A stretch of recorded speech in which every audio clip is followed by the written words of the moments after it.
నమస్తే, welcome to hard popcorn debate. Jagan and co ఆంధ్రప్రదేశ్లో శాంతి భద్రతలకు విఘాతం కలిగించే ప్లాన్ చేశారా అంటే అవుననే సమాధానం వినిపిస్తోంది. అందులో భాగంగానే నిన్న జగన్మోహన్ రెడ్డి గారు చేసినటువంటి వ్యాఖ్యలు కావచ్చు, ఆ పార్టీ నాయకులు కారుమూరి నాగేశ్వరరావు ఈరోజు చేసినటువంటి వ్యాఖ్యలు కూడా అద్దం పడుతూ ఉన్నాయి. ముఖ్యంగా లింగమయ్య కుటుంబాన్ని పరామర్శించడానికి వెళ్ళినటువంటి జగన్మోహన్ రెడ్డికి అక్కడ కార్యకర్తలను, ప్రజలను, పోలీసులను రెచ్చగొట్టే విధంగా మాట్లాడాల్సినటువంటి అవసరం ఏముంది? మరి జగన్మోహన్ రెడ్డి గారి హయాంలో మనం చూసాము ఎంతోమంది ఈ ఫ్యాక్షనిజానికి బలైపోయినటువంటి వాళ్ళను. మరి అలాంటి టైంలో ఎలాంటి ప్రెస్ మీట్లు పెట్టిన సందర్భాలు లేకపోగా ఇంకా వాళ్ళని హేళన చేసినటువంటి పరిస్థితులు మనం చూసాము. అలాంటి వాళ్ళు ఇప్పుడు వచ్చి మరి బీసీల గురించి అలాగే ఆఫీసర్స్ పనితీరు గురించి మాట్లాడడం ప్రజలందరూ కూడా ఆశ్చర్యానికి గురి చేస్తోంది. ఇక ఇవన్నీ కూడా జగన్మోహన్ రెడ్డి గారి రాజకీయ కుట్రలో భాగంగానే జరుగుతున్నాయని చెప్పి కొన్ని వార్తలు కూడా వినిపిస్తూ ఉన్నాయి. సో ఓవరాల్ గా జగన్మోహన్ రెడ్డి గారు చేసినటువంటి వ్యాఖ్యల మీద ఇటు పోలీస్ సంఘాలు కూడా భగ్గుమంటున్నాయి. అలాగే మహిళా పోలీసులు కూడా దీనికి జగన్మోహన్ రెడ్డి క్షమాపణ చెప్పాలి అని డిమాండ్ చేస్తూ ఉన్నారు. మరి ఆంధ్రప్రదేశ్లో జగన్మోహన్ రెడ్డి చేసినటువంటి వ్యాఖ్యల మీద దుమారం రేగుతున్న టైంలో దీని గురించి మరిన్ని వివరాలు తెలుసుకునే ప్రయత్నం ఈ రోజు డిబేట్లో చేద్దాం. మనతో పాటు డిబేట్లో పార్టిసిపేట్ చేసేందుకు స్టూడియోలో ఉన్నారు సీనియర్ జర్నలిస్ట్ సత్యమూర్తి గారు, అలాగే మరో సీనియర్ జర్నలిస్ట్ డివి శ్రీనివాస్ గారు. నమస్కారం సార్. నమస్కారం సార్. నమస్తే సార్. సత్యమూర్తి గారు, జగన్మోహన్ రెడ్డి గారు నిన్న చేసిన వ్యాఖ్యల మీద పోలీస్ సంఘాలు ఈరోజు కోర్టుకు ఫిర్యాదు చేస్తామని చెప్పి కొంచెం ఫైర్ అవుతున్న పరిస్థితి మనకు కనిపిస్తోంది. సో ముఖ్యంగా ఆయన ప్రతిసారి నేను గుడ్డలోడు తీసి కొడతా అన్న మాటకి ఈరోజు మహిళా సంఘాలు కూడా మహిళా పోలీసులు కూడా దాదాపు మేము 5,000 మంది వరకు ఉన్నాము, మా మనోభావాలు కూడా దెబ్బతింటాయి కదా అని చెప్పి వాళ్ళు కూడా మాట్లాడుతున్నారు. సో జగన్మోహన్ రెడ్డి గారి మీద యాక్షన్స్ ఉండే అవకాశం ఉంటుందంటారా? అసలు ఈ విధంగా మాట్లాడడాన్ని ఎలా చూడొచ్చు అంటారు? వైఎస్ఆర్ కాంగ్రెస్ పార్టీనా లేకపోతే వీళ్ళందరూ ఒక రౌడీ మూక అనేది అర్థం కాని విధంగా మాట్లాడుతున్నారు. వీళ్ళందరూ అసలు ప్రజా జీవితంలోకి మనం వచ్చాము, అంటే పబ్లిక్ లైఫ్లోకి వచ్చాము, మనం కొన్ని కట్టుబాట్లలో ప్రవర్తించాలి అన్న ఇంగిత జ్ఞానం లేకుండా ప్రదర్శిస్తున్నారు. అసలు వాళ్ళ ప్రవర్తన అట్లా అంత దిగజారిపోయింది. అధికారంలో ఉన్నప్పుడు బూతుల మీదే బతికారు. బూతులు మాట్లాడటం, బూతు పనులు చేయటం మీదే ఈ జగన్మోహన్ రెడ్డి అండ్ కంపెనీ ఎక్కువ కాన్సన్ట్రేట్ చేసింది. అధికారం పోయిన తర్వాత బూతులు తగ్గినాయి అని అందరూ అనుకున్నారు. మొన్న ఎప్పుడో ముఖ్యమంత్రి చంద్రబాబు నాయుడు కూడా డిక్లేర్ చేశాడు, ఇంక మిగిలిన సంగతులు ఎట్టున్నా కానీ రాష్ట్రంలో బూతులు కంట్రోల్ చేశానని చెప్పి ఆయన గర్వంగా ప్రకటించాడు. అచ్చా, నువ్వు బూతులు కంట్రోల్ చేస్తావా, ఎట్ట కంట్రోల్ చేస్తావో చూస్తా అని మళ్ళీ బూతులు మొదలుపెట్టారు వీళ్ళందరూ కలిసి. ఈ బూతుల బుచ్చేలందరూ కూడా వీళ్ళని యాంటీ సోషల్ ఎలిమెంట్స్ అనటం తప్ప మనం దీన్ని ఒక రాజకీయ పార్టీగా మనం చూడాల్సిన అవసరం లేదు. పోలీసు సంఘాలు వాళ్ళు కూడా బట్టలెప్ప తీసి కొడతా అది ఇది అని మాట్లాడుతూ ఉంటే మేము న్యాయస్థానాలనే ఆశ్రయిస్తాం, మేము మహిళలము, అది ఇది అని చెప్పి ఇటువంటి కబుర్లు అని చెప్పక్కర్లా. జగన్మోహన్ రెడ్డి మీద లేదు గుంటూరుకి అవతల వాళ్ళని అటు నరికేస్తా, ఇటు వాళ్ళని ఇటు నరికేస్తా అని అన్న కారుమూరి నాగేశ్వరరావు అని కానీ, ఇంకొక అతను ఉన్నాడు భూమన కరుణాకర్ రెడ్డి అని ఉంటాడు కదా తిరుపతిలో, ఆయన కొడుకు వచ్చాడు ఇప్పుడు కొత్త ఆర్టిస్టు. ఆ కొత్త ఆర్టిస్టు నిన్ననే వీధి నాటకం ఒకటి వేసాడు. ఆ విద్యుత్ ఛార్జీల పెరుగుదల మీద వీధి నాటకంట. ఆ భూమన కరుణాకర్ రెడ్డి కొడుకు ఇవాళ ఒక వీడియో సందేశాన్ని రిలీజ్ చేశాడు. ఆ పిల్లగాడు ఏమంటాడు తెలుసా, మొత్తం మేము తిరగబడితే నువ్వేం చేయలేవు అంటాడు. ఏం తిరగబడి ఏం చేస్తావు? ఇట్లా అంటే వీళ్ళందరూ కూడా సహజంగా నేరపూరిత లక్షణాలు గల వ్యక్తులు మాత్రమే వైసీపీలో ఉన్నారు. అందుకనే వీళ్ళు ఇట్లా మాట్లాడుతున్నారు. అతను మంత్రిగా పనిచేసిన కారుమూరి నాగేశ్వరరావు నరుకుతా అంటాడేంటి? ఏం నరుకుతావు? తోటకూర కట్ట ఏం నరుకుతావు? నువ్వు నరికావు కదా, నరికితేనే 11కు వచ్చావు కదా. ఇతను బట్టలు ఇప్పదీస్తా అంటాడు. ఏం బట్టలు, ఏమి చూస్తావు ఈ బట్టలు ఇప్పదీసి? పోలీస్ ఆఫీసర్లు కూడా అదే అడుగుతున్నారు, ఏం చూస్తావా బట్టలు ఇప్పదీసి, ఏం చూస్తావా అని. అంటే ఇంత నీచంగా మాట్లాడటం అనేది ఈ జగన్మోహన్ రెడ్డికి, ఆ జగన్మోహన్ రెడ్డి మంత్రివర్గంలో పనిచేసిన వాళ్ళకి, ఆ పార్టీ నాయకులకి వీళ్ళందరూ సిగ్గు కూడా లేకుండా, సిగ్గు శరం లేకుండా పబ్లిక్ లైఫ్లో ఉన్నాం మనం అన్న ఇంగిత జ్ఞానం లేకుండా కూడా ప్రవర్తిస్తున్న వీళ్ళని చూస్తూ ఉంటే ఒక రకంగా చూడాలంటే ఈ కూటమి ప్రభుత్వం ఏం చేస్తుంది అన్న ప్రశ్న వస్తున్నది. ఎందుకు అసలు వీళ్ళని ఎందుకు స్పేర్ చేస్తున్నారు? ఎందుకు స్పేర్? పోలీసులు మేము కోర్టుకు వెళ్తాం అంటామేంటి? కోర్టుకు వెళ్ళేది ఏంటి? పెట్టు, కేసు పెట్టు. జగన్మోహన్ రెడ్డి మీద కేసు పెట్టు, ఆ కారుమూరి నాగేశ్వరరావు మీద కేసు పెట్టి వెయ్యి, జైల్లో వెయ్యి. ఇప్పుడు అతను వల్లభనేని వంశీ ఉన్నాడు, ఇక బెయిల్ కూడా రావట్లా, అంత రిజెక్ట్ అయిపోయింది బెయిల్. వెయ్యి జైల్లో, తర్వాత శిక్ష పట్టడం అదంతా తర్వాత. శిక్ష పట్టడం కోర్టులు చూసుకుంటాయి. నువ్వే అరెస్ట్ చేయకుండా ఎందుకుంటున్నావు? నువ్వు అరెస్ట్ చేయి. నేను డిమాండ్ చేస్తున్నా, వీళ్ళందరూ ఆ నరుకుతా, అటు నుంచి గుంటూరు అవతల నుంచి గుంటూరు యువతల వరకు నరుకుతా అన్న కారుమూరి నాగేశ్వరరావుని వెంటనే అరెస్ట్ చేయాలి. జగన్మోహన్ రెడ్డి బట్టలిప్పు తీసి కొడతా అన్నాడు కదా, కొడతాడో లేదో ముందర అరెస్ట్ చేయండి. పోలీసులు కూడా చాలా స్ట్రింజెంట్ యాక్షన్స్ తీసుకోవాలి, లేకపోతే రాష్ట్రంలో శాంతి భద్రతలకు విఘాతం కలుగుతుంది. రైట్ సార్, ఇప్పుడు సార్ అన్నట్టు నిన్న జగన్మోహన్ రెడ్డి గారు కూడా క్లియర్గా చెప్పడం జరిగింది, ప్రభుత్వము పోలీసులు కలిసి రెడ్ బుక్ రాజ్యాంగాన్ని నడిపిస్తున్నారు అని చెప్పి.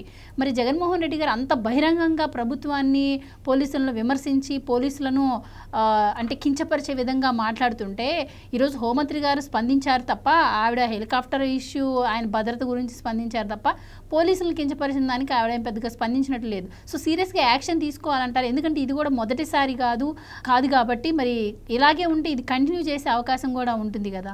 అంటే ఇవాళ ప్రభుత్వం ఒక ఉదాసీనంగా ఉంటుందని, సరైన రీతిలో స్పందించట్లేదని, ఆ ప్రభుత్వం యొక్క ఉదాసీనతను ఆధారంగా తీసుకుని వీళ్ళు ఇలా రెచ్చిపోతున్నారని, వీళ్ళని కట్టడి చేయకపోతే ఇక రాష్ట్రం మరి అశాంతి ఏ విధంగా రేకెత్తిస్తారు. మనం చూసాం రాజమహేంద్రవరంలో ఏంటి, బైబిల్ పక్కన పెడితే ఊసపోతాయి అన్నాడు జాన్ బెన్నీ లింగం. మమ్మల్ని కెలకద్దు, మేము మంచోళ్ళం కాదు, మేము మూర్ఖులం అన్నాడు. అంటే ఇప్పుడు ఆ జాన్ బెన్నీ లింగంకిను జగన్మోహన్ రెడ్డికి తేడా ఏంటి? మనకేం కనపడతలేదు. ఇప్పుడు బట్టలోడు తీసి కొడతా అని చెప్పి, లేకపోతే గతంలో కూడా ఇదే మాటలు మాట్లాడాడు. ఇది సెకండ్ టైం, థర్డ్ టైం. ఏంటి, వల్లభనేని వంశీ పరామర్శకు ఆ రోజు వంశీ భార్యను పక్కన పెట్టుకుని ఇదే మాట మాట్లాడాడు. ఇవాళ లింగమయ్య భార్యను పక్కన పెట్టుకుని ఇదే మాట మాట్లాడాడు. ఆ ఎదురుగా ఉన్న పోలీసుల్లో అనేక మంది మహిళా కానిస్టేబుళ్ళు ఉన్నారు. అక్కడ ఉన్న ఎస్పీ బందోబస్తులో మహిళా ఎస్పీ ఉంది. అంటే ఇప్పుడు ఆమె ఎవరో మహిళా అసోసియేషన్, పోలీస్ అసోసియేషన్ ప్రతినిధి భవానీ మాట్లాడుతూ మహిళల మనోభావాలు దెబ్బతీశాడు, 5,000 మంది మేము మహిళలు పనిచేస్తున్నాం అంటే, సత్యమూర్తి గారు అన్నట్టు ఇప్పటికీ కేసు ఎందుకు పెట్టలేదు? ఇప్పుడు ఆ ఊసకోత కోస్తానన్నట్టుపై కేసు పెట్టారు, అతను విచారణకు కూడా వచ్చాడు. ఇప్పుడు కారుమూరి నాగేశ్వరరావు నరికేస్తా అంటున్నాడు. గుంటూరు అవతలాళ్ళనే నరికేస్తారంట, గుంటూరు యువతలాళ్ళనేమో ఇళ్లలో నుంచి లాక్కొచ్చి కొడతారంట. మరి గుంటూరు వాళ్ళు ఏం చేస్తారు అంటే, ఇప్పుడు అవతలాళ్ళని నరుకుతా యువతలాళ్ళని లాక్కొచ్చి కొడతా అంటే గుంటూరు వాళ్ళని రెండు చేస్తారా? నరుకుతారు, ఇళ్లలోంచి లాక్కొచ్చి కొడతారా? కారుమూరి నాగేశ్వరరావుపై కేసులు కూడా ఇవాళ మరి పెట్టారు. జగన్మోహన్ రెడ్డిపై ఇప్పటి వరకు కేసు ఎందుకు పెట్టలేదు? అంటే ఇప్పుడు వీళ్ళ అండ చూసుకుని, ఇది ఇవాళ కాదు, ఫస్ట్ టైం కాదు, గతంలో కూడా జగన్మోహన్ రెడ్డి ఇట్లాగే చేశాడు. ప్రతిపక్ష నాయకుడిగా ఉన్నప్పుడు అక్కడ ఏదో కృష్ణా జిల్లాలో ఒక బస్సు యాక్సిడెంట్ ఏదో జరిగి 9 మంది చనిపోతే కృష్ణా జిల్లా కలెక్టర్ని బెదిరించాడు. అక్కడ హాస్పిటల్లో డాక్టర్స్ దగ్గర పోస్ట్ మార్టం రిపోర్ట్లు అయ్యి ఉంటే లాక్కున్నాడు. మీరు అలా లాక్కోకూడదని అహ్మద్ బాబు జగన్మోహన్ రెడ్డి దగ్గర పేపర్స్ తీసుకుంటే ఫైర్ అయిపోయాడు. ఏంటి, అసలు నేను జైల్లో పెడతా అన్నాడు. ఒక కలెక్టర్నే జైల్లో పెడతా అన్నాడు. దానిపైన ముస్లింలంతా తిరగబడ్డారు. ఏంటి, ముస్లిం ఐఏఎస్ పట్ల ఈ విధంగా మాట్లాడతాం ఏంటంటూ. ఇప్పుడు ఈ సుధాకర్ యాదవ్ ఎవరితను, రాఫ్తాడు ఎస్ఐ, అతనేంటి బీసీ అంట. బీసీ సంఘాలన్నీ రోడ్ల మీదకి వస్తున్నాయి. అంటే జగన్మోహన్ రెడ్డి ఏదో రకంగా ఆంధ్రప్రదేశ్ని అగ్నిగుండం చేయాలి అని ఒక కంకణం కట్టుకున్నట్టు కనపడతాం. అటు రాజమహేంద్రవరంలో మత కలహాలు రెచ్చగొట్టాలని చూశాడు, అక్కడ మొత్తం ప్రభుత్వ వాహనాలు గోహదహనాలకి పాల్పడాలని చూశారు. ఆ పగడాల ప్రవీణ్ రోడ్డు ప్రమాదంలో మరణాన్ని అడ్డం పెట్టుకుని దాన్ని హత్య అనేటువంటి ముసుగేసి ఈ జాన్ బెన్నీలింగం లేదా అజయ్ బాబు, హర్షకుమార్ లేదా కేఏ పాల్ వీళ్ళంతా కూడా రెచ్చగొట్టే ఉపన్యాసాలు. అక్కడ పోలీస్ వెంటనే స్పందించింది, ఆ సీసీ ఫుటేజ్లు బయట పెట్టింది, ప్రజలు కూడా సంయమనం పాటించారు, ఒక ఉపద్రవం తప్పిపోయింది. ఇప్పుడు ఇక్కడ రాఫ్తాడ్ వచ్చాడు. రాఫ్తాడ్లో ఇక జగన్మోహన్ రెడ్డి అటు రెడ్ల మధ్య కమ్మాళ్ళ మధ్య చిచ్చు పెట్టాలను, అటు ఫ్యాక్షన్ మళ్ళా ముఠా కక్షలు రగిలించే కుట్ర. అంటే ఇప్పుడు జగన్మోహన్ రెడ్డి యొక్క కదలికల పైన నిఘా పెట్టాలి. ఒక స్లీపర్ సెల్స్ పనిచేస్తున్నాయి ఇవాళ రాష్ట్ర వ్యాప్తంగా. ఈ జాన్ బెన్నీలింగం లాంటి వాళ్ళు వివిధ ముసుగేసుకుని వివిధ చోట్ల, ఏది క్రిస్టియన్ ముసుగేసుకుని అటు క్రైస్తవ సంఘాల్లో, బీసీల ముసుగేసుకుని ఇక్కడ, లేకపోతే ఇంకో రకంగా వీళ్ళందరూ కూడా ఎక్కడ అవకాశం దొరికినా నీకు అక్కడ ఉద్రిక్తత రెచ్చగొట్టాలని, చిచ్చు పెట్టాలని చూస్తున్న నేపథ్యంలో దీనికోసం ఒక ప్రత్యేక టాస్క్ ఫోర్స్ పెట్టాలి. లేకపోతే వీళ్ళని కంట్రోల్ చేయటం కష్టం అన్నమాట. ఇప్పుడు గంజాయి అణిచివేత పైన ఏ విధంగా అయితే ఒక టాస్క్ ఫోర్స్ పెట్టారో, ఇప్పుడు ఈ జగన్మోహన్ రెడ్డి ఈ యాంటీ సోషల్ ఎలిమెంట్స్, ఇప్పుడు సత్యమూర్తి గారు చెప్పినట్టు వైఎస్ఆర్ కాంగ్రెస్ పార్టీ ముసుగులో ఉన్నటువంటి ఈ యాంటీ సోషల్ ఎలిమెంట్స్ వీళ్ళ యొక్క కదలికల పైన నిఘా పెట్టడానికి ఒక ప్రత్యేక టాస్క్ ఫోర్స్ పెట్టుకోవాలి. రైట్. మాట్లాడితే చాలు జగన్మోహన్ రెడ్డి గారు నా ఎస్టీ, నా బీసీ, మైనార్టీ అంటారు సార్. మరి ఆయన హయాంలో వాళ్ళకి ఎంత మేలు చేశాడో మనం చూస్తూనే ఉన్నాం. ఇప్పుడు వచ్చి కూడా బీసీ వ్యక్తి లింగమయ్యని చంపారు అంటున్నారు. మరి అదే బీసీ సామాజిక వర్గానికి సంబంధించిన సుధాకర్ యాదవ్ని కించపరుస్తూ మాట్లాడారు. సో ఎప్పుడైతే ఆయన రియాక్ట్ అయ్యి అరటిపండు తొక్కలు కాదు తీసేయడానికి అని చెప్పి ఆయన ఎప్పుడైతే రియాక్ట్ అయ్యారో దానిపైన మళ్ళీ విరుచుకుపడుతూ వస్తున్నారు. పరిటాల సునీతకు చుట్టం సుధాకర్ యాదవ్, అంటే ఈయన డ్యూటీని వాళ్ళకి తాకట్టు పెట్టాడు అని చెప్పి ఇలా రకరకాలుగా ఆయన పైన విమర్శలు చేస్తూ ఉన్నారు. సో ఎలా చూడొచ్చు అంటారు మరి ఒక బీసీ సామాజిక వర్గానికి చెందినటువంటి ఆఫీసర్ని ఆ విధంగా కించపరుతూ మాట్లాడడాన్ని? ఇది మొదటిసారి కాదు, ఈ వాళ్ళ అలవాటే, అది వాళ్ళ బతుకే అంత. ఇప్పుడు నువ్వు వచ్చి బట్టలు పొదేసి కొడతానని చెప్పావు. ఎవరినన్నావు? లోకల్ పోలీసులను అన్నావు. లోకల్ పోలీసులు భద్రత కల్పించలేదు అన్నావు. నీకు భద్రత కల్పించారా లేదా అనేది అక్కడ బ్లూ బుక్ అనేది ఉంటుంది, అది చూస్తే తెలుస్తుంది. నీకు అందరూ నువ్వు రౌడీల్ని తీసుకొచ్చుకొని నీ వెంట ఈ జగన్మోహన్ రెడ్డి ఏం చేస్తారో తెలుసా? ఏదన్నా ఏరియాకి వెళ్ళాలంటే ముందర అడ్వాన్స్ టీములు పంపిస్తాడు. అడ్వాన్స్ టీములు వెళ్ళి అక్కడికి వెళ్ళి మొత్తం అంతా పరిస్థితి చక్కబెడతాయి. మనం చూసాం కదా, అందరికీ డబ్బులు ఇచ్చి జనాన్ని పోగు చేయటం, ఆ పనులన్నీ చేసేది అడ్వాన్స్ టీములు అనమాట. వాళ్ళందరూ జగన్మోహన్ రెడ్డి పర్సనల్ మనుషులు. వాళ్ళు ఆ డబ్బులు పంచిపెట్టే వాళ్ళందరూ కూడా దగ్గర ఉండి పంచిపెట్టి మనుషుల్ని గ్యాదర్ చేస్తారు. గ్యాదర్ చేయటం, మందు బాటిల్స్ ఇవ్వటం, బిర్యానీ ప్యాకెట్లు ఇవ్వటం, ఈ పనులన్నీ చేస్తారు.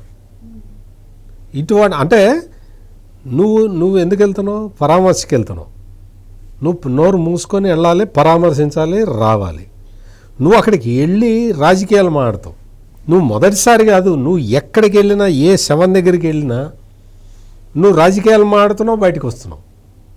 నువ్వు రాజకీయాలు మాట్లాడి బయటికి వెళ్ళిపోవటం కాదు, ప్రతి చోట వెళ్ళిన ప్రతి చోట పోలీసులను బెదిరిస్తాడు. పోలీసులను ఎందుకు బెదిరిస్తావు? నిన్న మొన్నటి వరకు నీ దగ్గర పనిచేసిన పోలీసులే కదా వాళ్ళు. వాళ్ళని ఎందుకు బెదిరిస్తున్నావు? అంటే ఇప్పుడు నీ మాట వింటలేదా ఎవరు? నీ మాట ఎందుకు వింటారు?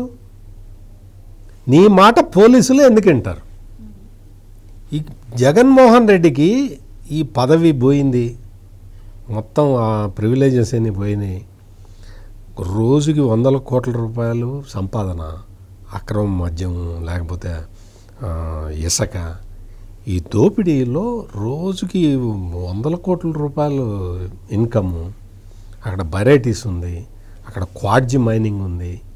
వీటన్నిటి మీద డబ్బులు రావటం, సాయంత్రం 6 తర్వాత అన్నీ కూర్చొని లెక్క చూసుకోవటం, ఇవన్నీ జగన్మోహన్ రెడ్డికి అలవాటు అయిపోయి ఇప్పుడు క్వాడ్జి మీద కేసు నడుస్తున్నది, డబ్బులు రావట్లా. బాక్సైట్ తగ్గింది, బాక్సైట్ మీద రావట్లా. ఇసుక మీద డబ్బులు రావు, మద్యం మీద డబ్బులు రావు. ఇప్పుడు డబ్బులన్నీ బంద్ అయిపోయినాయి. ఇప్పుడు ఏం చేయాలి? ఇంట్లో ఉంటేనేమో ఊరుకోవట్లేదు వాళ్ళు, ఇంట్లో వాళ్ళు నువ్వు సంపాదించి తీసారా అంటున్నారు. ఏం చేస్తాడు? ఆ ఫ్రస్ట్రేషన్ అంతా వచ్చి రోడ్డు మీదకి వచ్చి పోలీసుల మీద చూపిస్తున్నాడు. అందుకని నేను అనేది ఏంటంటే పోలీసులు కూడా వాళ్ళ ఫ్రస్ట్రేషన్ వాళ్ళు చూపించమను, వాళ్ళు ఖచ్చితంగా చూపించాలి. ఎందుకు ఈ మాట నేను అంటున్నాను అంటే పోలీసులు ఇప్పటికి విన్నారు కదా, ఇప్పటికి ఇందాక అంటే డివిఎస్ గారు మంచి వ్యక్తి కాబట్టి ఆయన 2 సార్లు అన్నారు. నా లెక్క ప్రకారం 5 సార్లు అన్నాడు జగన్మోహన్ రెడ్డి బట్టలు ఎప్పదీస్తా అని.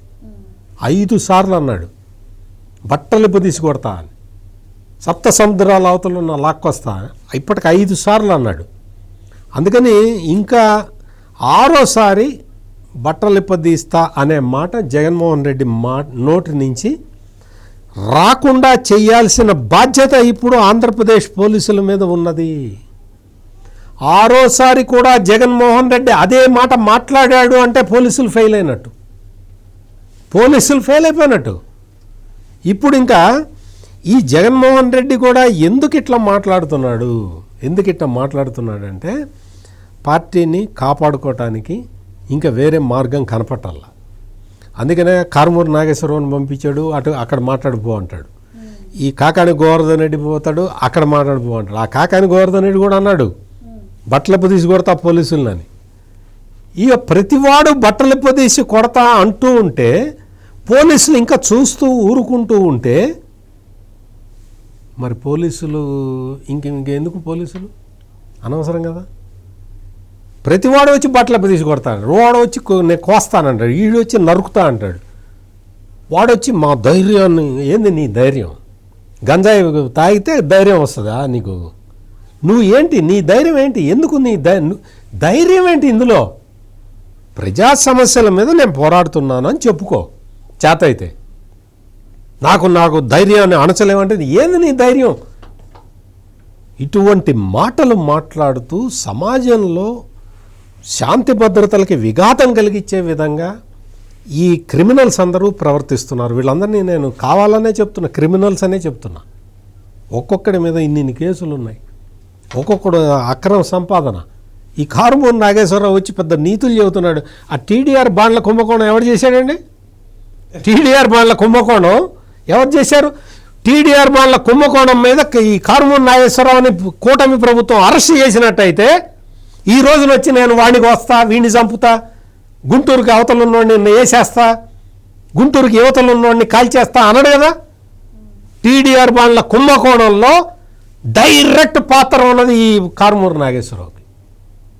మొత్తం దేశం రాష్ట్రంలో ఎక్కడా లేవు, విశాఖపట్నంలో, తణుకులో, తిరుపతిలో 3 చోట్ల టీడీఆర్ బాండ్ల కుంభకోణం జరిగింది. ఎక్కడ తణుకులో ఎవరు చేశారు? అందుకని నేను చెప్పేది ఏంటంటే ఏదైనా నేరం బయటికి రాగానే దాని మీద ఇమ్మీడియట్ యాక్షన్ తీసుకోవాలి. Justice delayed is justice denied అన్నట్టు ఇక్కడ police action is immediately needed. ఇందులో కనుక తాత్సారం చేస్తే ఈ జగన్మోహన్ రెడ్డి మాట్లాడినట్టే ప్రతివాడు మాట్లాడతాడు, నువ్వు ఎంతమందికి సమాధానం చెబుతావు. అందుకని ఎట్టి పరిస్థితుల్లో ఇప్పుడు తెలుసుకోవాల్సింది, ఇంకా ప్రభుత్వం నుంచి మాకు ఆదేశాలు రాలేదు, ప్రభుత్వం ఆదేశాలు ఇవ్వదు, చంద్రబాబు నాయుడు ప్రభుత్వం వాళ్ళు కక్ష సాధించద్దనే చెప్తారు. ఎందుకు అంటే వాళ్ళు శాంతి భద్రతలు కావాలి, మాకు శాంతి భద్రతలు కావాలి, రాష్ట్రాన్ని డెవలప్ చేయాలి, పరిశ్రమలు రావాలి అన్న ఆలోచనలో వాళ్ళు ఉంటారు. నీ డ్యూటీ నువ్వు చేయి. నీ డ్యూటీ ఏంటి? శాంతి భద్రతలు కాపాడటం కదా, కాపాడాలి కదా. మరి ఇట్లా మాట్లాడుతుంటే ప్రతివాడు వచ్చి నిన్ను బట్టలెప్పు తీసి కొడతానంటుంటే నువ్వు ఏమి యాక్షన్ తీసుకోకపోతే, ఇప్పుడు ఈ రోజున సుధాకర్ యాదవ్ని అందరూ ఎవ్రీబడి అప్రిషియేటింగ్ ఎక్సెప్ట్ ఈ జగన్ మూకలు, ఈ గంజాయి బ్యాచ్ తప్ప ప్రతి వ్యక్తి కూడా అరటి తొక్క ఇదేమన్నా వాళ్ళు కష్టపడి సంపాదించుకున్న యూనిఫామ్, అది ఎంత కాంపిటీషన్లో వాళ్ళు వచ్చి పోలీసులు అయ్యారు. అతను ఒక ఎస్ఐగా బాధ్యత నిర్వర్తిస్తూ ఉంటే అతని మీద ఇప్పుడు బట్టలు ఇప్పదీసి కొడతానన్నావు, ఎట్ట ఇప్పదీస్తావా, నువ్వు ఇప్పదీసేది కాదు, ఇది అరటిపండు తొక్క కాదు అన్నాడు. అతని మీద కామెంట్లు. కాకి చొక్కా యొక్క గొప్పదనం చెప్పాడు. కాకి చొక్కా గొప్పదనం ఎంత బాగా చెప్పాడో, చాలా బాగా చెప్పాడు. అటువంటి వ్యక్తిని పట్టుకొని కించపరచడం, ఈ ఆటలు కంటిన్యూ కావడానికి వీలు లేదు. కంటిన్యూ అయితే మాత్రం రాష్ట్రంలో పోలీసు వ్యవస్థకి ప్రమాదం. జగన్మోహన్ రెడ్డి ముఖ్యమంత్రిగా ఉండి పోలీసు వ్యవస్థ నిర్వీర్యం చేశాడు. పదవి నుంచి దిగిపోయిన తర్వాత ఈ రోజున మళ్ళీ అదే ప్రయత్నం ఇంకొక మార్గం నుంచి చేయటం మొదలుపెట్టాడు జగన్మోహన్ రెడ్డి. పోలీసులారా మీరు జాగ్రత్తగా ఉండండి, పారా హుషార్. సార్, లింగమయ్య కుటుంబాన్ని పరామర్శించడానికి వెళ్ళిన జగన్మోహన్ రెడ్డి ఆ కుటుంబానికి ఆర్థిక సాయం ప్రకటించకపోగా అక్కడేదో ప్రభుత్వాన్ని అలాగే స్థానిక ఎమ్మెల్యేలని పోలీసుల్ని బదనాం చేసే విధంగా ఆయన పనులైతే ఆయన మాట్లాడిన మాటలు కూడా ఉన్నాయి. కానీ జగన్మోహన్ రెడ్డి గారి హయాంలో దాదాపు ఇలాంటివి 2000కు పైగా ఫ్యాక్షన్ హత్యలు జరిగాయని చెప్పి వార్తలు వస్తూ ఉన్నాయి. సో అలాంటి వ్యక్తి వచ్చి ఇప్పుడు ఏదో అక్కడ జరిగిపోయింది అని మాట్లాడడాన్ని ఎలా చూడొచ్చు అంటారు? అంటే హత్యలు అనేది మామూలుగానే నీకు గంటకి 3 చొప్పున జరుగుతున్నాయి, రోజుకి ఒక 76 జరుగుతున్నాయి దేశంలో. ఏది ప్రతి 1,00,000 జనాభాకి ఒక 0.02% హత్యలు అవుతున్నాయి. ఇది మనం చెప్పేది కాదు, ఎన్సీఆర్బీ లెక్కలు ఇవన్నీ కూడా. కాకపోతే ఇక్కడ ఇష్యూ ఏంటి, ఆ జరిగిన హత్య అది కుటుంబ వివాదమా, అది రాజకీయ వివాదమా, ఆస్తి వివాదమా, లేదు మహిళలకు సంబంధించిన వివాదమా, రకరకాలుగా జరుగుతున్నాయి ఈ హత్యలు. ఇప్పుడు అక్కడ లింగమయ్య హత్యను ఎవరైనా ఖండిస్తారు. పోలీస్ యాక్షన్ తీసుకుందా లేదా, అరెస్ట్ చేసిందా లేదా? 48 గంటల్లోనే 2 అరెస్ట్ చేశాం, ఇంకా మిగతా వాళ్ళ కోసం గాలిస్తున్నామని ఎస్పీ చెప్తున్నారు. ఇప్పుడు నువ్వు ఇంకా ఎవరన్నా ఉంటే లిస్ట్ ఇవ్వు, పలానా వాళ్ళని అరెస్ట్ చేయమని డిమాండ్ చేయి, అంతే తప్ప నువ్వు అక్కడికి వెళ్ళి పోలీస్ మొరాలిటీ దెబ్బతీసేలాగా. ఇప్పుడు అసలు ఈ పార్టీ పేరే మార్చేసుకోండి, బట్టలోడు తీసే పార్టీ వైఎస్ఆర్ కాంగ్రెస్. ఎందుకు ఇంకా ఆ పేరు ఎందుకు అంటే, అసలు ఈ బట్టలు ఉడదీసే జబ్బేంటి? చంద్రబాబు ముఖ్యమంత్రి ఆయన అంతకుముందు ఎన్నికల ప్రచారంలో జగన్కి ఏదో జబ్బు ఉందనేవాడు, ఏదో నార్సిస్టిక్ పర్సనాలిటీ డిజార్డర్ అనో ఏదో అనేవాడు, ఎన్పిడి. లేకపోతే నేను చూసా అసలు ఏంటి ఏదన్నా జబ్బు ఉంటుందా ఇదేమన్నా అని చెప్పి నేను ఎతికితే అదేదో హైపర్ థెర్మియానో ఏదో వచ్చింది, ఒక డిమెన్షియా అనమాట. ఈ బట్టలు ఉడదీసే జబ్బు, పిచ్చోళ్ళు చేసే పనులు ఇవన్నీ కూడా. వాళ్ళు ఏంటి బట్టలు ఉంచుకోరు, చించేసుకుంటుంటారు, ఎదుట వాళ్ళకి చించాలని చూస్తారు. ఇది మీరు ఒక చిన్న ఒక సెకండ్లో చెప్తాను. దీన్ని సైకిక్ డిజార్డర్స్ అంటారు. ఇందులో ప్రధానమైన లక్షణాలు ఏంటంటే షిజోఫ్రేనియా, బైపోలార్ డిజార్డర్, ఇంటలెక్చువల్ డిజబిలిటీ లేదా న్యూరలాజికల్ డిజాస్టర్స్, అల్జైమర్స్, డెమెన్షియా.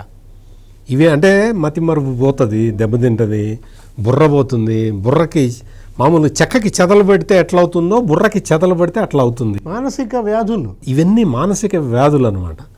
ఈ వ్యాధులు ఉండబట్టే వీళ్ళందరూ ఇట్లా మాట్లాడుతున్నారు, వీళ్ళ బుర్రకి చెదలు పట్టినాయి, లేకపోతే ఇట్లా మాట్లాడరు. మీరు ఆయన ఎవరో ఒక ఆయన పంపించాడు నాకు, ఇందులో చాట్ జీపీటీలో బట్టలు ఊడదీసి కొడతా అంటే అని ఏ జబ్బుకి సంబంధించింది అని అడిగితే ఇవన్నీ ఇచ్చినాయి, ఇవన్నీ ఇచ్చినాయట. సో వాడు పిచ్చివాడు, ఈ పిచ్చివాడిని పిచ్చి ఆసుపత్రిలో చేర్పించాలని చాట్ జీపీటీ చెప్తోంది, చాట్ జీపీటీ చెప్తున్నది. అంటే ఇవాళ జగన్మోహన్ రెడ్డి పైన చాట్ జీపీటీ ఈ విధంగా వస్తోందంటే ఇతన ఒక పార్టీ అధ్యక్షుడు, ఇతన ప్రతిపక్ష నాయకుడు, పులివెందులకి ప్రారంధంగా ఉంది ఇతను. ఏంటి ఇవాళ ఒక ముఖ్యమంత్రి 5 ఏళ్ళు పనిచేసావే, అసలు నిన్ను ముఖ్యమంత్రిగా చెప్పుకునే పరిస్థితి ఇవాళ ఆంధ్రప్రదేశ్కు లేకుండా చేస్తున్నావంటే. ఇప్పుడు బట్టలోడ తీసేవాడు ఎంపీ, బట్టలోడ తీసేవాడు ఎమ్మెల్సీ, బట్టలోడ తీసేవాడు ఒక ఎమ్మెల్యే అభ్యర్థి, గోరట్ల మాధవ్, సతీష్, లేకపోతే అనంతబాబా, వీడెవరు ఈ కుక్కల విద్యాసాగర్. ఈ పార్టీ ఏం పార్టీ రా నాయన, బట్టలు తీసే పార్టీ. అంటే నువ్వు పోలీస్ని నువ్వు ఈ విధంగా బిహేవ్ చేస్తున్నావంటే, ఇలా మాట్లాడుతున్నావంటే ఇదే పోలీస్ నీ కాపలా కాస్తాను. నీకు, నీ భార్యకి, నీ పిల్లలకి, నీ తల్లికి వీళ్ళు లేకపోతే మీరు అడుగేయగలరా? జగన్మోహన్ రెడ్డికి ఏమైంది? ఇప్పుడు ఆంధ్రప్రదేశ్ని ఎందుకు ఇంత అల్లకల్లోలం చేయాలని చూస్తున్నాడు? ఇక్కడికి ఒకవైపు పెట్టుబడులు తెస్తున్నారు, అభివృద్ధి చేయాలని చూస్తున్నారు. ప్రధానమంత్రి రేపు వస్తారంట, మళ్ళీ ఒక వారం రోజుల్లో అమరావతిలో 1,00,000 కోట్లతో అక్కడ వర్కులకు ఆయన శంకుస్థాపన భూమి పూజ చేయబోతున్నాడు. మొన్న వచ్చాడు విశాఖపట్నం, 2 లక్షల కోట్ల వర్కులు శంకుస్థాపనలు చేశాడు విశాఖపట్నంలో. ఆర్సిలార్ మిట్టల్ అని చెప్పి ఏదో స్టీల్ కంపెనీ వస్తుంది అక్కడ, అదొక 1,50,000 కోట్లు. గ్రీన్ హైడ్రోజన్ 1,50,000 కోట్లు. అరే మొత్తం ఇవాళ కడప, కర్నూలు రెన్యూవబుల్ ఎనర్జీగా చేస్తున్నారు. రాయలసీమను రత్నాల సీమ చేయాలని వాళ్ళంతా నానా పాటలు పడుతుంటే నువ్వు రక్తసీమ చేయాలన్నా? ఇలా రెచ్చగొట్టడం ఏంటి? అక్కడేమో మత కలహాలు సృష్టించాలని, ఎక్కడ రాజమహేంద్రవరంలో, ఇక్కడ రాయలసీమలోనేమో మళ్ళీ ఫ్యాక్షన్ చిచ్చు పెట్టాలని. అంటే వీటన్నిటికీ పోలీసులు అడ్డుగా ఉన్నారనా? ఇప్పుడు నిన్ను నమ్ముకున్న పోలీసులు ఏమయ్యారు? ఆల్రెడీ వాళ్ళ బట్టలు పోయాయి. పిఎస్ఆర్ ఆంజనేయుల్ని బట్టలకు దూరం చేశావు, సునీల్ కుమార్ని చేశావు, సంజయ్ని చేశావు, కాంతిరాణా టాటా యూనిఫామ్ ఉందా? విశాల్ గున్నీకి యూనిఫామ్ దూరం చేసింది ఎవరు? జగన్మోహన్ రెడ్డి. అరే నీ వల్ల యూనిఫామ్కి దూరమైన పోలీసులు ఏడుస్తున్నారు, ఐపీఎస్లు. నువ్వు మళ్ళీ వీళ్ళందరినీ బట్టలు ఉడదీస్తానంటే నీ బట్టలు ఉడదీశారు. మొన్న ఎన్నికల్లో జనం జగన్ బట్టలు ఉడదీశారు. 151 సీట్లలో ఉన్న నిన్ను 11 సీట్లకి నిన్ను నెట్టేస్తే అంతకన్నా బట్టలు తీయటం ఏంటమ్మా? ఇంకా నీకు సిగ్గు లేదు. చాలా మందికి డౌట్ వస్తుంది సార్, ఆయన ఎక్కడికి వచ్చినా కూడా స్క్రిప్ట్ పేపర్లు పట్టుకొని వస్తారు కదా, ఈ బట్టలు తీసే పేపరు రిపీటెడ్గా ఇంకా అది ఉండిపోతుందేమో స్క్రిప్ట్ కింద అని చెప్పి కూడా ఒక డౌట్ వస్తుంది చాలామందికి. అండ్ ముఖ్యంగా నిన్న సార్ ఆయనకి ఏదో రక్షణ సరిగ్గా కల్పించలేదని చెప్పి ఏదో దానికి సంబంధించి ఇది ప్రభుత్వ వైఫల్యమా లేకపోతే కావాలని చేసిందా అని చెప్పి కూడా ప్రచారం చేసుకుంటున్నారు ఇప్పుడు వైసీపీ సాక్షికి సంబంధించిన మెయిన్ స్ట్రీమ్ మీడియాలో. సో ఎలా చూడొచ్చు అంటారు? మేమేమో దాదాపు 13 మంది దాకా సెక్యూరిటీ ఇచ్చాము అని చెప్పి హోంమంత్రి అనిత గారు చెప్తున్నటువంటి పరిస్థితి. సో ఇదంతా జగన్మోహన్ రెడ్డి ప్లాన్లో భాగంగానే ఆయన కావాలనే 1 వే కోసం హెలికాప్టర్ని తెచ్చుకున్నారు. సో మామూలుగా రోడ్డు మార్గాన్ని వెళ్ళాలని ఆయన ముందుగానే ప్లాన్ చేసుకున్నారు అని చెప్పి ఆవిడ అంటున్నారు. ఇక్కడ స్క్రిప్ట్ అదే చెబుతున్నా. ఇప్పుడు ఈ బట్టలు కూడా తీసేది ఫస్ట్ మాట్లాడుకొని తర్వాత మీరు అడిగిన క్వశ్చన్ చెప్తా. సాక్షి పేపరు ఎవరిది? జగన్దేనా? జగను వాళ్ళ ఆయన మిసెస్ భారతిరెడ్డి నడుపుతుంటుంది కదా. ఈ జగన్మోహన్ రెడ్డి నిన్న ఏమన్నాడు? బట్టలిప్ప తీసి కొడతాను పోలీసుల్ని అన్నాడు కదా. బట్టలిప్ప తీసి కొడతాను అని జగన్మోహన్ రెడ్డి అన్న వీడియో మన దగ్గర ఉన్నది. అంతా సర్క్యులేట్ అయ్యి అంతా టీవీలో కూడా వేశారు, అన్ని చోట్ల వచ్చింది. ఈ రోజున డివిఎస్ గారు సాక్షి పేపర్లో బట్టలు తీసి కొడతా అన్న పదాన్ని వీళ్ళు రాయలే. సాక్షి పేపర్లో ఆ పదం రాయలే, ఆ మాట అసలు ఆ సందర్భం ఆ కాంటెక్స్ట్ రాయలే. జగన్మోహన్ రెడ్డి అన్నాడు. జగన్మోహన్ రెడ్డి పెద్ద పులివెందుల పులి, టైగరు, సింహం సింగిల్గా వస్తుంది, వాళ్ళకే సిగ్గేసింది. ఎగ్జాక్ట్లీ డివిఎస్ గారు చెప్పేది నేను చెప్పబోతున్నా. నువ్వు ఇంత ధైర్యం గలవాడివి కదా. నేను నిన్న ఏమనుకున్నానంటే బట్టలిప్పదీసి కొడతా అని సాక్షిలో హెడ్లైన్ వేయాలి, వీళ్ళకి దమ్ముంటే అని అనుకున్నా. వీళ్ళకి దమ్ము ధైర్యం ఉంటే ఈ జగన్మోహన్ రెడ్డి పులి, సింహం, టైగరు అవన్నీ చెప్తారు కదా, అవన్నీ అయితే ఈ జగన్మోహన్ రెడ్డి పేపర్లో ఏం రావాలి? పోలీసుల్ని బట్టలు ఎప్పటి తీసి కొడతా అనే హెడ్లైన్ తోటి రాసుకోవాలి. ఆ దమ్ము లేదు, ఆ ధైర్యం లేదు. ఎందుకు రాసుకోలేదు?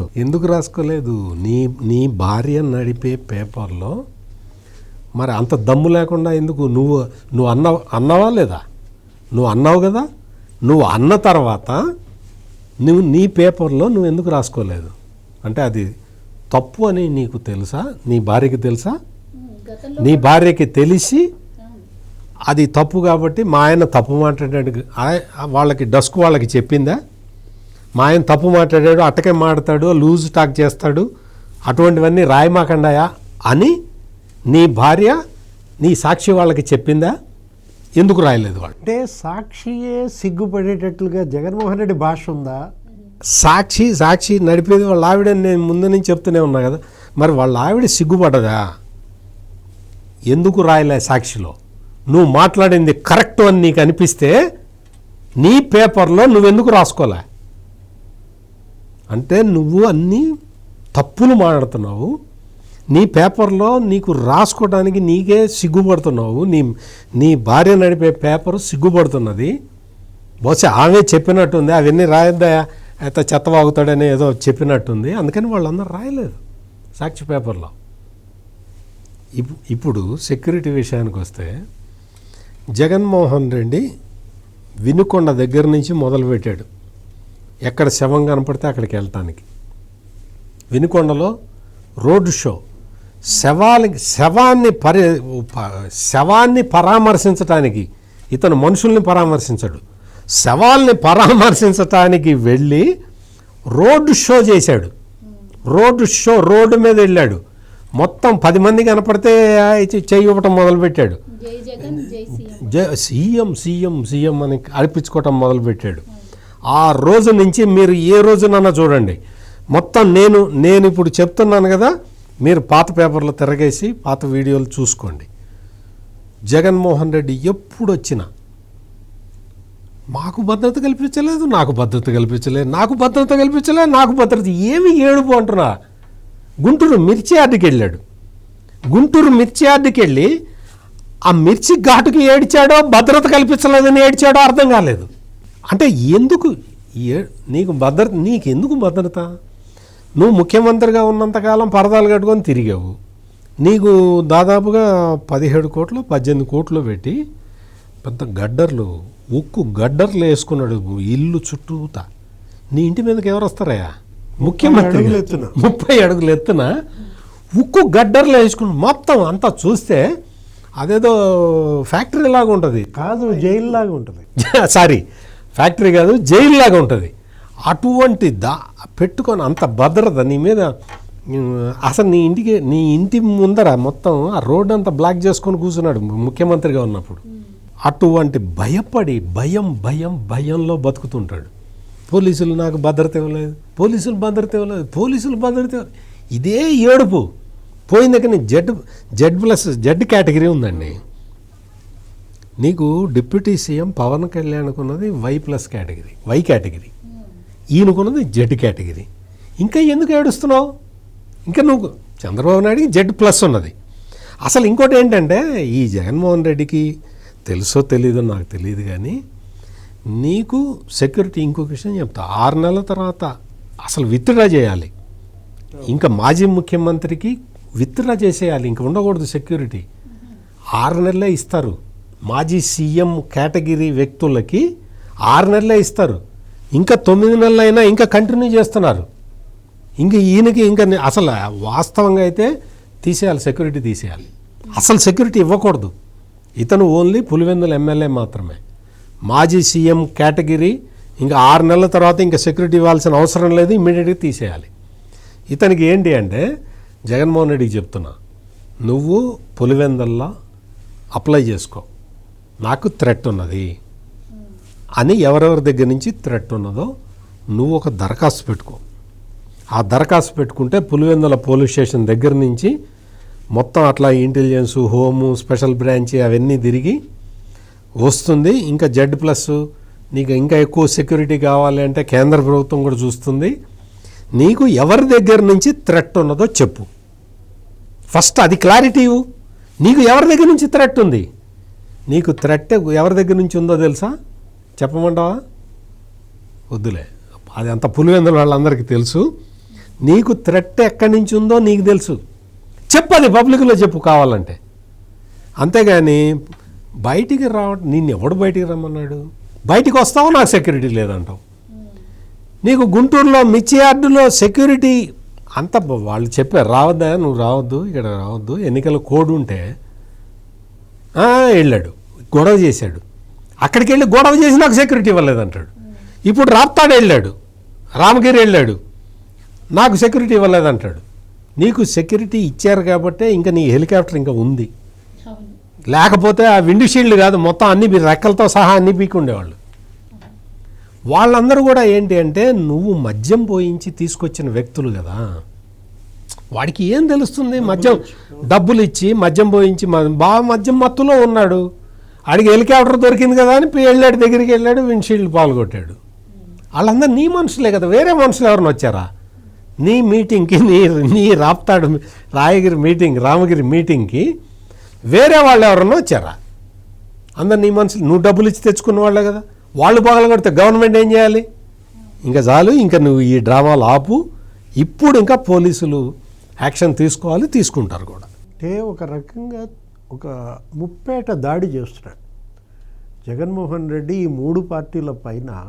ఇవాళ ఎన్డీఏ ప్రభుత్వం అటు కేంద్రం కానీ ఇటు రాష్ట్రం పైన కానీ 3 ప్రాంతాల్లో నీకు ముప్పేట దౌర్జన్యాలకే అతను కుట్ర చేస్తున్నాడు.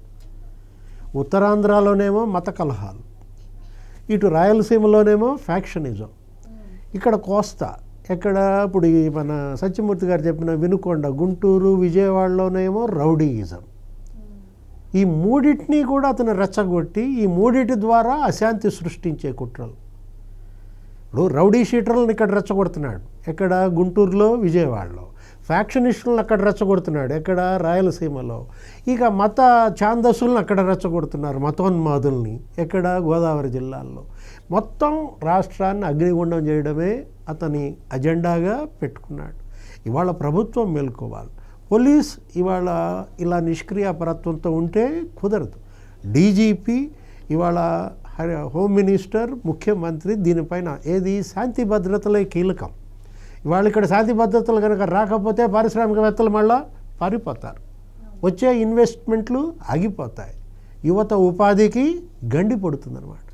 దీన్ని వాళ్ళు తీసుకోవాల్సింది ఏంటి? కూటమి ప్రభుత్వం ఒక ప్రెస్టేజ్గా తీసుకోవాలి, ఒక ఛాలెంజ్గా తీసుకోవాలి. జగన్మోహన్ రెడ్డి విసురుతున్నటువంటి ఈ సవాల్ని మరి కూటమి ప్రభుత్వం ఎలా మీటప్ అవుతుందో చూడాలి. Thank you so much sir. నమస్కారం. ఇది వాళ్ళ డిబేట్. మరో డిబేట్తో మళ్ళీ కలుద్దాం. Keep watching.